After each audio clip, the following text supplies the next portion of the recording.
Salam setara dan lestari. Illegal logging atau penanggulangan liar merupakan salah satu bentuk kejahatan lingkungan yang telah menyebabkan kerusakan ekosistem hutan secara masif. Salah satunya terjadi di Riau.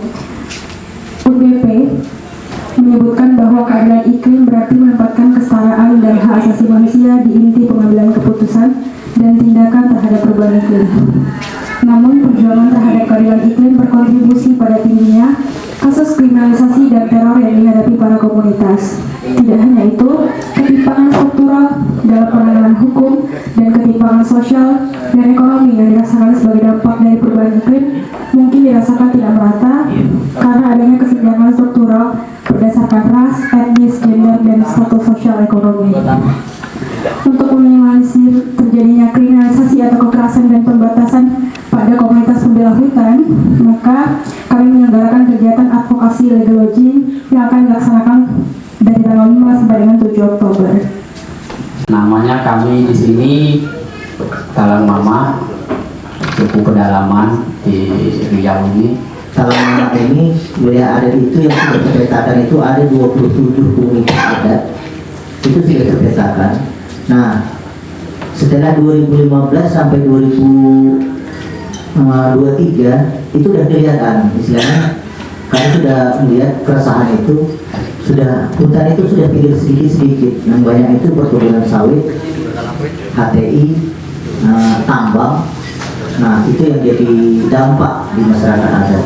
Kalau kami lihat itu di 5 kecamatan lah di Kabupaten Luwu itu pemusnahan hutan itu sangat dasar dari tahun 2005. Saya sebagai perempuan adat mempunyai masalah dan tantangan yang sama dengan kawan-kawan.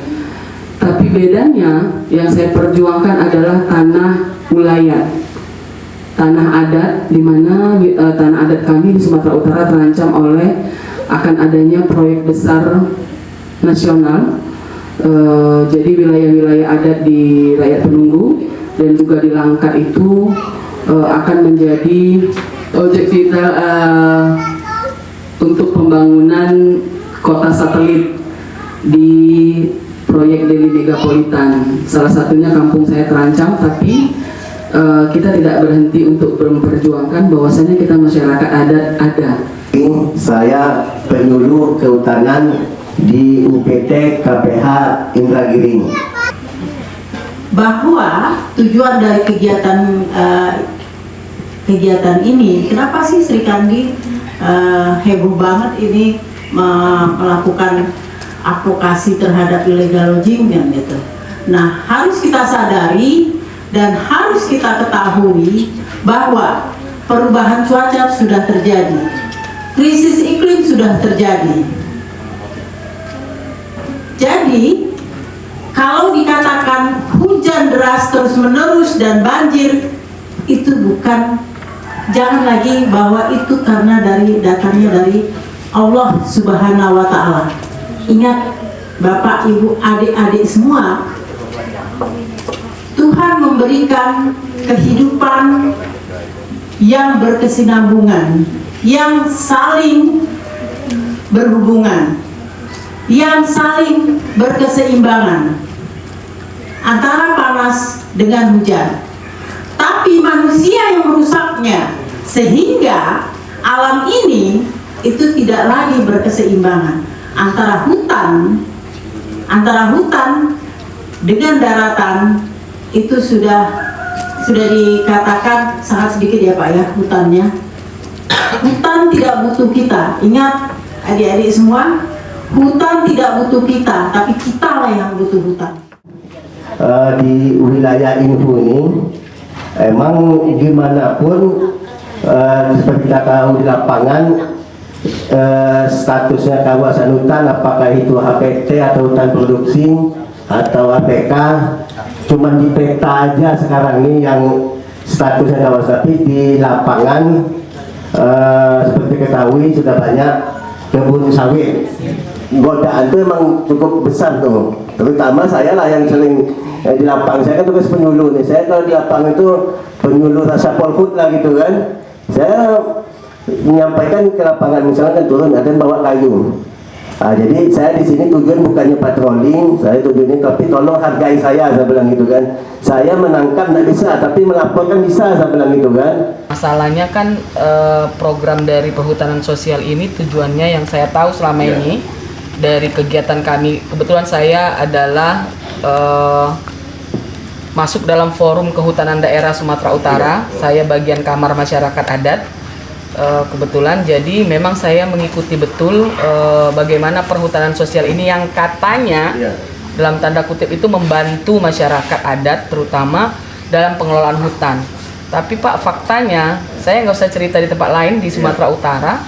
Faktanya ketika masyarakat adat ataupun masyarakat melakukan pengajuan untuk mengelola terkait perhutanan sosial ini, implikasinya itu belum mengena ke masyarakat sendiri. Nah, ketika mereka mau mengelola itu, malah mereka tidak didampingi sehingga terakhir implikasi dari program perhutanan sosial ini juga nggak bermanfaat bagi masyarakat. Masyarakat adat di Inhu ini justru mendorong untuk pengakuan hutan adat dikembalikan kepada masyarakat gitu. Jadi tidak ada tidak ada masyarakat adat ini harus mengikuti programnya pemerintah terkait perhutanan sosial.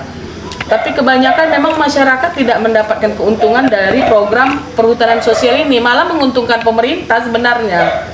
Nah, yang kami kantung di awal itu SKT itu hampir 2.000 SKT. Tanah yang tumpang tindih. Nah, dan juga kuitasi beli itu kami dapat. Anak talang, durian cacar, Prinjaya itu dulu tangga itu hampir 135 miliar.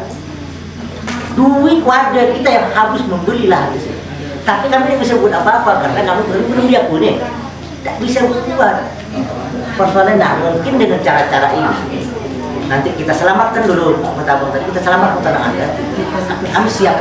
Karena apa? Hutan yang ada itu akan habis. Apa mungkin tahu? Lapangan kan payah, memang payah. Musuh kita itu bukan orang luar, keluarga kita sendiri. Semangat dan sampai ketemu lagi besok jam 8.30. Oke.